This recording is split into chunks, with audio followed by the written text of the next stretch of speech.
Movie के इस part में एक हेल्पफुल पर्सन डेव को दिखाया गया है जो एक बच्चे को लेकर होम ऑफ होप आ जाता है, जहां वहां की इंचार्ज उस बच्चे को कुछ दवा देकर सुला देती है और देव को कहती है अगर तुम इसे असमय पर नहीं लाते तो ये बच्चा नहीं बच पाता क्योंकि यह बच्चा बहुत ही ज़्यादा वीक है। देव इंचार्ज से पूछता है कि इस बच्चे के पास अभी कितना समय बचा है। इंचार्ज देव को बताती है ज़्यादा से ज़्यादा 3 महीने।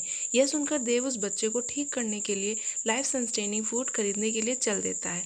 तभी इंचार्ज देव को रोक देती है क्योंकि लाइफ सस्टेनिंग फूड बहुत महंगा था और अगर देव उसे बच्चे के लिए वह फूड खरीदता तो देव को फुल लाइफ के लिए उस चीज़र हॉल में बेकार सी नौकरी करनी पड़ती। डेव कहता है यह एक मासूम बच्चा है, इसे भी फ्यूचर में बहुत कुछ करना है, परंतु इंचार्ज डेव को कहती है तुमने होप ऑफ होम के लिए बहुत किया है, अब तुम्हें इससे ज़्यादा उसके लिए करने की कोई ज़रूरत नहीं है। परंतु डेव नहीं मानता, वह लाइफ सस्टेनिंग फूड लाने के लिए चल देता है। वो ठीक होते हुए देखना चाहता था। डेव लाइफ सस्टेनिंग फूड खरीदकर वापस आने लगता है। तभी रास्ते में रूबी नाम की एक अमीर लड़की डेव को रुकने को कहती है, पर देव नहीं रुकता। तभी रूबी उसका रास्ता रोकती है और कहती है अगर तुम मेरी बात मानो तो मैं तुम्हें फ्री में लाइफ सस्टेनिंग फूड दिला दूंगी। इसके बाद वो कॉन्ट्रैक्ट भी तुम्हें नहीं करना पड़ेगा जो तुम करके आए हो। तो देव उसकी बात सुनकर कहता है तुम्हें मुझसे क्या काम। रूबी कहती है तुम्हें पैसे की ज़रूरत है और मुझे तुम्हारी, क्योंकि मैं तुमसे प्यार करती हूँ, इसीलिए अगर तुम मेरे मेरे हो जाओ तो मैं तुम्हारी विश पूरी कर दूंगी। देव घबराकर गिरने लगता है, तभी रूबी उसे पकड़ लेती है। इसके बाद देव उसे पीछे करके चल देता है। तभी रूबी फिर कहती है तुम उन होप ऑफ होम के अनाथ बच्चे को छोड़कर मेरे पास आ जाओ, मैं तुम्हें माला माल कर दूंगी। तब देव उसे फिर पीछे करके कहता है मैं अपने कॉन्ट्रैक्ट के मुताबिक पैसे चुका दूंगा। तब गुस्से से रूबी कहती है आखिर मुझ में कमी क्या है। तो देव कहता है ऐसी कोई बात नहीं है, बस तुम मेरे टाइप की नहीं हो। तो रूबी कहती है तुम्हें कैसे लड़की पसंद है, बताओ मैं वैसी बन जाऊंगी। पर देव इग्नोर करके आगे चला जाता है।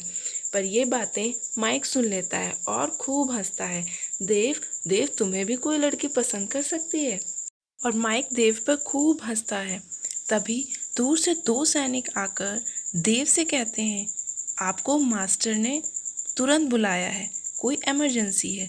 इधर माइक की मॉम को दिखाया गया जो हर लड़की की फ़ोटो को कंपैरिजन कर रही थी। तभी माइक आ जाता है।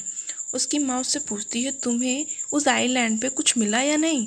माइक ने कहा नहीं ऐसा तो कुछ नहीं है। तब माइक कहता है माँ आपने इतना इमरजेंसी को बुलाया। तब माँ कहती है इमरजेंसी नहीं, बस इन लड़कियों की पिक देखो, इनमें से जो तुम्हें पसंद हो उन्हें चुन लो, मैं तुम्हारी शादी इनसे कराना चाहती हूँ। तब माइक शादी से बचने के लिए बहाने सोचता है और हर लड़की की पिक को देखकर बहाने ढूंढता है और कहता है यह बहुत मॉडर्न है और यह बहुत ही माइक को एक अजीब सी लड़की दिखती है। माँ क्या बस मुझसे यही काम था। माँ कहती है नहीं, क्या तुम्हारी शादी से ज़्यादा मुझे किसी की और चिंता होगी। माइक की माँ उसे शादी के लिए मनाती है और माइक अपनी माँ को मक्खन मालिश करता है कि आप बहुत सुंदर हो, आपसे ज़्यादा कोई प्यारा नहीं, मुझे आप जैसी लड़की चाहिए, ऐसे ऐसे बहाने मारता है। पर उसकी माँ एक नहीं सुनती और बोलती है मैंने एक इवेंट रखा है जिसमें तुम अपने लिए एक लड़की यानी किसी अपने लिए एक लड़की चूज़ कर लो जिससे मैं तुम्हारी शादी करा दूँ, क्योंकि मुझे दादी बनना। माइक यह सुनकर डर जाता है और बहाना करके अपने ग्रैंड एल्डर के पास जाने लगता है, जिससे माइक की माँ को बहुत गुस्सा आता है। इस तरफ माइक बोलता है कि उसकी माँ के शादी के लिए रिश्ता ढूंढना डेव के साथ रहने से भी बुरा है। तभी उसे अजीब से थॉट आते हैं और उसका माइंड हिल जाता है। उसके फादर वहाँ देखकर उसे चैन से बांधकर नीचे आ देते हैं और कहते हैं तुम्हारी माँ ने जो तुम्हारी शादी के लिए प्रस्ताव रखा है वो बहुत अच्छा है। इधर माइक कहता है पापा क्या आप भी मुझे शादी की बातों से बोर करोगे। माइक के डैड उसे मना करते हैं और कहते हैं इस बार मैं तुम्हारी मदद करना चाहता हूँ। तभी उसके फादर उसे कहीं जाने का आइडिया देते हैं। पहले तो माइक मना कर देता है, फिर उसके डैड कहते हैं क्या तुम डर गए। माइक प्राउड से कहता है नहीं, मैं किसी से नहीं डरता। यह कहकर माइक वहाँ से जाने लगता है। तभी उसके पापा खुश हो जाते हैं कि तुम्हें मनाना तो बहुत आसान था। इधर माइक अपने पापा के बताए रास्ते पर चला जाता है, अपने मास्टर के पास आ जाता है। मास्टर से कहता है आपने मुझे क्यों बुलाया, तो क्या आपको उस कर्ज को तोड़ने का कोई सोल्यूशन मिल गया। मास्टर कहते हैं ऐसा समय आने पर तुम्हें पता चल जाएगा। फिलहाल मास्टर कहते हैं उन 3 डोमेन्स के बीच होने वाले कंपटीशन के बारे में बताना चाहता हूँ जो शुरू ही होने वाला है, जिसमें पार्टिसिपेट करने के लिए गॉडफादर डेप को कहते हैं और भेजना चाहते हैं। डेप कहता है, आप होली सिटी में होने वाले कंपटीशन की बात कर रहे हैं क्या? क्योंकि अगर ऐसा है तो मैं वहाँ नहीं जा सकता, क्योंकि मुझे नहीं लगता अभी मैं इस कंपटीशन के लिए प्रिपेयर हूँ। तभी गॉडफादर डेप से कहते हैं, वहाँ कई पार्टिसिपेंट हैं, उनसे तुम बहुत अच्छे हो, परंतु मैं चाहता हूँ तुम उस कंपटीशन में जाकर बस एक्सपीरियंस गेन करो और आउटसाइड वर्ल्ड को घूम लो।